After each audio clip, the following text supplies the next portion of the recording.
சென்னையில் தொடர்ந்து பெய்து வரும் கனமழையால் அடையாற்றில் நீர் கரை புரண்டு ஓடுகிறது. அதில் சிக்கி அடித்து செல்லப்பட்டவரை தேடும் பணி தீவிரப்படுத்தப்பட்டுள்ளது.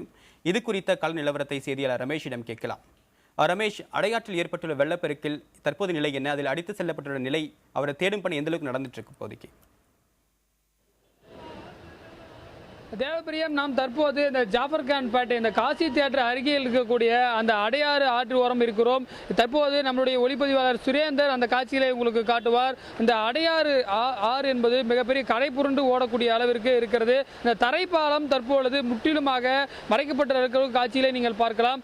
தற்போது இந்த பகுதியில் போக்குவரத்து நிறுத்தப்பட்டிருக்கிறது. காவல்துறை இங்கு குவிக்கப்பட்டிருக்கிறார்கள், வேறு எந்த வாகனமும் சென்று விடாமல் இருப்பதற்காக. ஏனென்றால் பிற்பகல் வேளையில் ஒரு இளைஞர் இதில் அடித்து செல்லப்பட்டிருக்கிறார். இந்த அடையாறு ஆற்றில் அவரை தேடும் பணி தொடர்ந்து நடைபெற்றுக் கொண்டு வருகிறது. இன்னும் சற்று நேரத்தில் இந்த அடையாறு ஆறை அந்த தரைப்பாலத்தை மூழ்கும் அளவிற்கு தண்ணீர் நிரம்ப இருக்கிறது.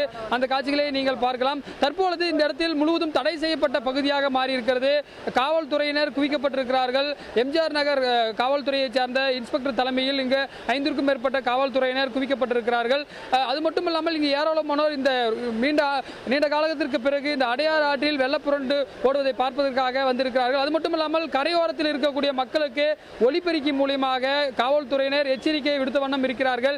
ஏனென்றால் இந்த பகுதியில் பிற்பகல் வேளையில் 4 பேர் கிட்டத்தட்ட குளிக்கிறதுக்காக வந்திருக்கிறார்கள். அவர்களில் ஒருவர் வெங்கடேசன் என்பவர் ஜாஃபர்கான்பேட்டையை சேர்ந்த அந்த வாலிபரை காணவில்லை. அவரை தேடும் பணியானது தற்போது தொடர்ந்து நடைபெற்றுக் கொண்டிருக்கிறது.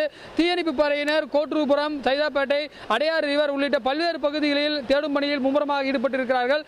தற்பொழுதுதான் இது குறித்து இந்த நிலவரம் இங்குதான் இருக்கிறது. ஏனென்றால் காலையில் இருந்து மழை பெய்த வண்ணம் இருக்கிறது. சென்னையை பொறுத்தவரை பல்வேறு பகுதிகளில், குறிப்பாக வேளச்சேரி, கிண்டி, அடையாறு உள்ளிட்ட பகுதியிலும், வடசென்னை உள்ளிட்ட பகுதியிலும் தாழ்வான பகுதிகளில் வெள்ளம் சூழ்ந்திருப்பதை நம்மால் பார்க்க முடிகிறது.